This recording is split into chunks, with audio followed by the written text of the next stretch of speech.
আসসালামু আলাইকুম এভরিওয়ান, সবাই কেমন আছেন? আলহামদুলিল্লাহ, আমিও ভালো আছি। আরেকটা ভিডিও নিয়ে হাজির হয়ে গেলাম। বাঁধাকপি দিয়েছি, গরুর মাংস দিয়ে বাঁধাকপি রান্না করব। তাই বাঁধাকপি নিয়েছি। বাঁধাকপি খেলে আমাদের শরীরে কী উপকার আসে সেই বিষয়ে আপনাদের সাথে একটু শেয়ার করতে চাচ্ছি। বাঁধাকপিতে প্রচুর পরিমাণে আয়রন থাকে। চুলের জন্য বাঁধাকপি ভালো কাজ করে, হজমে সাহায্য করে এবং কোষ্ঠকাঠিন্য দূর করে। বাঁধাকপিতে আলসার প্রতিরোধ বিশেষভাবে সহায়ক করে।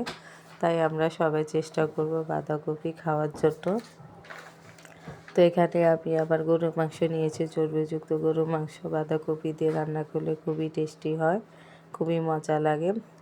তো এভরিওয়ান, আপনাদের সাথে আরেকটা বিষয় শেয়ার করতে চাচ্ছি, যা আমার ইউটিউব চ্যানেলে সাবস্ক্রাইব করে দিয়েন। তো এখানে গরুর মাংসকে আমি ছোট ছোট টুকরা করে কেটে নিয়েছি পরিষ্কার করে। চর্বিযুক্ত গরুর মাংস নেবেন।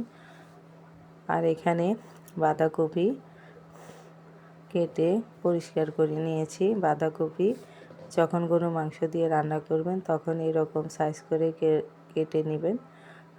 আর যখন ভাজি করবেন তখন কুচি কুচি করে বাঁধাকপি কেটে নেবেন। তো গরুর মাংস দিয়ে এ ধরনের টুকরো করে বাঁধাকপি নিলে ভালো হয়।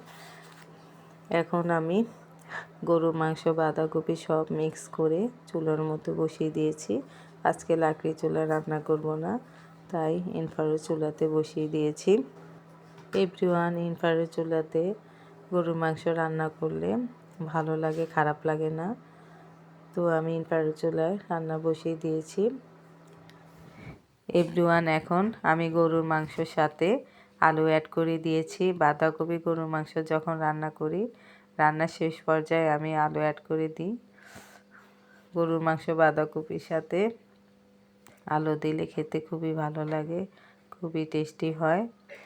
আর আপনারা চেষ্টা করবেন গরুর মাংসে রান্নার শেষ পর্যায়ে জিরার গুঁড়ো দিয়ে দিবেন, তাহলে আরও খুবই ভালো লাগবে, খেতে সুস্বাদু হবে। যারা আমার ইউটিউবের চ্যানেলে এখনও সাবস্ক্রাইব করেনি, প্লিজ সাবস্ক্রাইব করে দিন।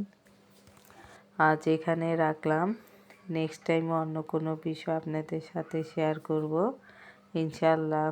আল্লাহ হাফেজ।